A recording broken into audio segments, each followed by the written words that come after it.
So welcome back to more Deadponic's deck breakdown. In this episode, we're going to put a curse on your pod with a specially tailored curse deck. The main objective of this deck is to put curse enchantments on players as an indirect form of stacks. You use the goad effects from creatures to force opponents to attack each other, and gain a bunch of triggers off of creatures and effects, namely enchantments, and use the upkeep step to move curses around that are attached to you onto other players. The deck's main strengths are the color combination, which provides solid card draw, reliable removal and interaction, and creatures with decent stats and enter the battlefield effects. The focus on enchantments benefits from less focused hate, as most people aren't going to be running dedicated enchantment hate. It thrives in a 4-person commander game, as there are many people to throw curses on. It teaches you table politics and target prioritization, and because it's a very specific archetype, some people may be interested in seeing the deck list given how rare the archetype is and may want to face it rather than something else.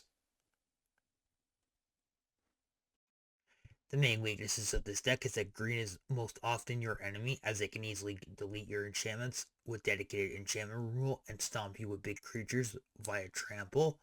The reliance on creature effects means you're vulnerable to board wipes.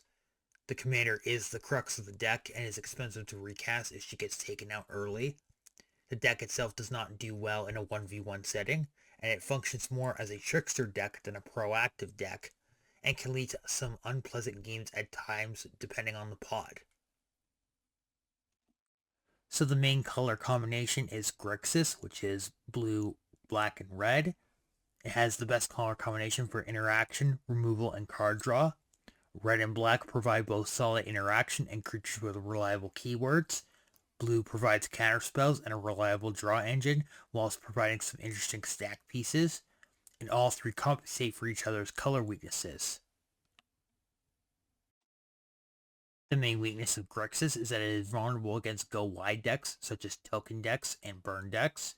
The main focus on grinding opponents down rather than outright facing them head-on is a known weakness, and depending on the list, plays more reactive than proactive, which can lead to unhealthy habits such as playing interaction at the wrong time or playing it against the wrong target. So let's take a look at the commander. It is Lind, Cheerful Tormentor from the Midnight Hunt set. She costs 1 colorless and 1 Grixis, which is blue, black, and red. She has Death Touch, meaning she can deal with any high-level threat. She has amazing curse recursion and synergy. Granted, they attach to you at the beginning of the end step when they go to the graveyard. And she's a mini draw engine when attaching a curse that's on you to another opponent. Some of the key curses in the deck include Curse of Misfortunes, which tutors out a free curse and attaches it to a player for free. Trespasser's Curse punishes creature-heavy decks and provides a small bit of burn. Torment of Scarabs forces an enchanted player to choose between losing life, sacking a non-land permanent, or discarding a card. And Curse of Oblivion forces an enchanted player to exile 2 cards from their graveyard.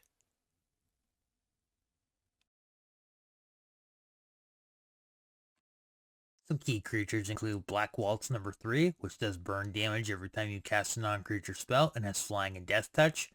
Grim Guardian does the same thing except for enchantments. And Marchesa the Black Rose gives your creatures Dethrone and free recursion on instep if they die.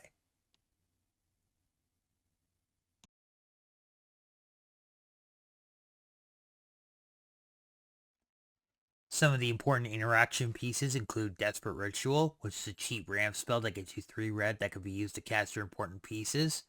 Diabolic Tutor is a 4-cost tutor spell that lets you bring anything to your hand without revealing it to your opponents. Disrupt Decorum goads all your opponent's creatures until your next turn. And Terminate deletes a problematic creature like a commander and removes the ability for it to be regenerated.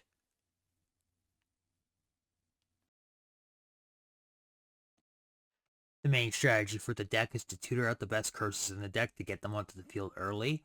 Use politics and the goad effect to strike a deal with the weakest board state and help undermine the strongest board state.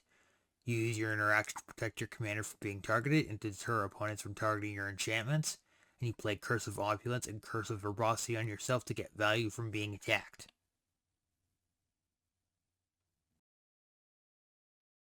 Some possible upgrades for this deck include Bothersome Closet, which gives you a goad engine for casting non-creature spells and makes any goaded creature unable to block.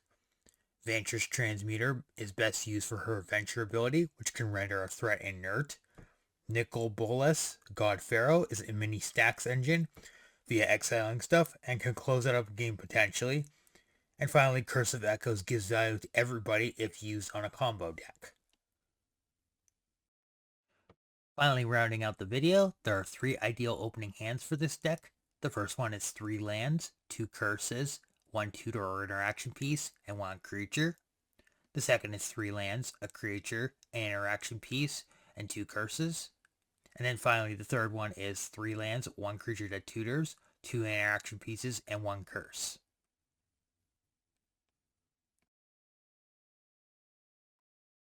Thank you all for watching this video. Don't forget to like, comment, and subscribe, and let me know how you would play this deck in the comments.